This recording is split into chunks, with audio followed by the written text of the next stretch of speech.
Olá, estamos vivendo um momento de muita incerteza que é agravado pelo conflito político entre o governo federal e as autoridades estaduais e municipais, que estão divergindo quanto à melhor forma de enfrentar o coronavírus.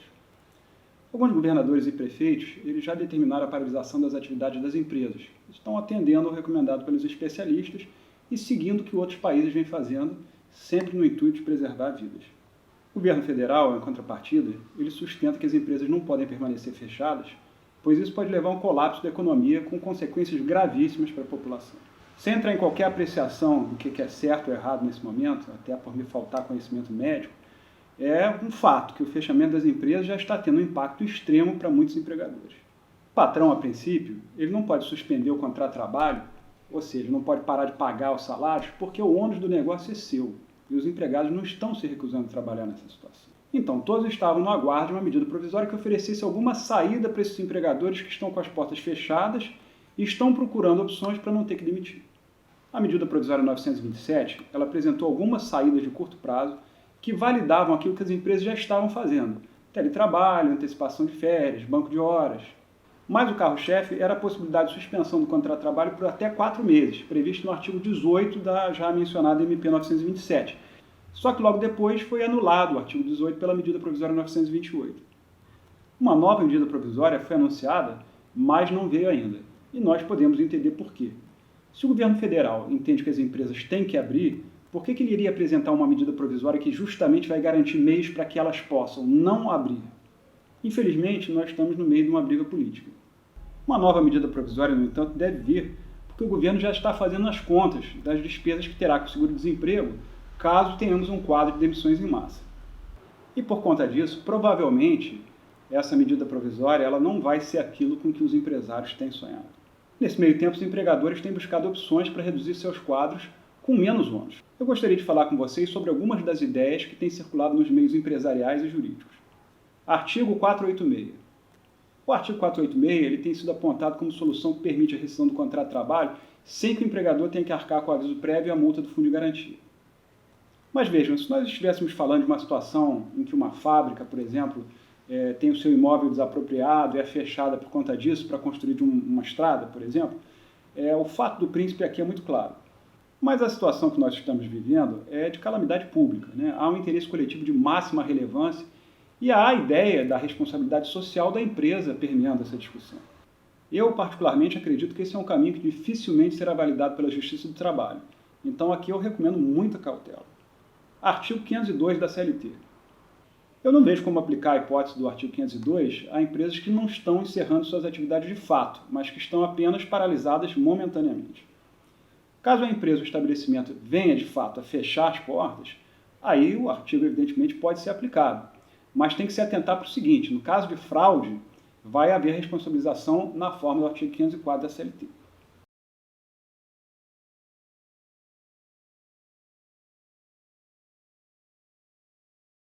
Artigo 484-A.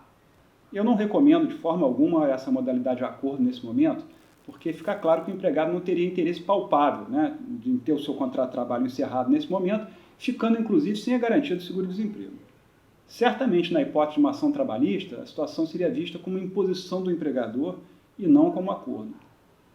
Artigo 855-B da CLT. O mencionado artigo ele trata do processo de homologação de acordo extrajudicial, que em princípio ele não admite o parcelamento do pagamento de verbas rescisórias, já que ele excepciona a multa do 477 do rol de direitos passíveis de composição. Agora, é certo que, pelo menos aqui na primeira região, alguns juízes vinham tendo alguma tolerância com relação a esses acordos. Agora, a empresa ela tem que fazer uma aposta, então, ela pode ou não ter esse acordo homologado. Parcelamento por norma coletiva. O parcelamento das verbas rescisórias validado para acordo ou convenção coletiva é uma opção bem mais segura do ponto de vista jurídico e cláusulas nesse sentido já têm sido implementadas. Artigo 2º da medida provisória 927. Para aqueles que tenham disposição para usar mais, existe a possibilidade de composição que vem elastecer aqueles limites que vêm sendo considerados por acordos ou convenções coletivas, qual seja a redução salarial de carga horária de até 25%. Esse é o limite que o dispositivo da CLT estabelece para caso de força maior. É possível conceber, em tese, um acordo para redução de 50% ou mais dos salários, ao argumento que não está sendo reduzido o valor hora, mas sim sendo feito um pagamento proporcional e, dessa forma, sem entrar em conflito com a Constituição. Tais acordos, no entanto, eles certamente poderão ser objeto de questionamento na Justiça do Trabalho e a jurisprudência pende para não validar essa tese.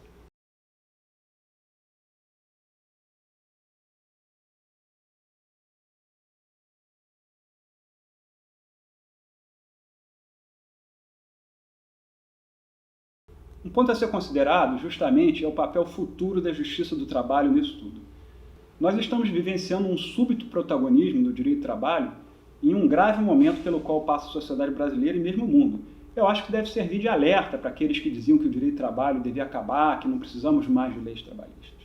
Agora, em um futuro breve, nós podemos imaginar que esses holofotes vão estar na Justiça do Trabalho, pois a gente pode antecipar um grande afluxo de demandas trabalhistas, principalmente na hipótese de nós vivenciarmos demissões em massa. E vai ser uma grande oportunidade para que o Judiciário Trabalhista mostre que está atento às necessidades sociais e que quaisquer medidas tomadas para preservar empresas e empregos têm que ser vistas com serenidade, com tolerância e sem qualquer viés político ou ideológico.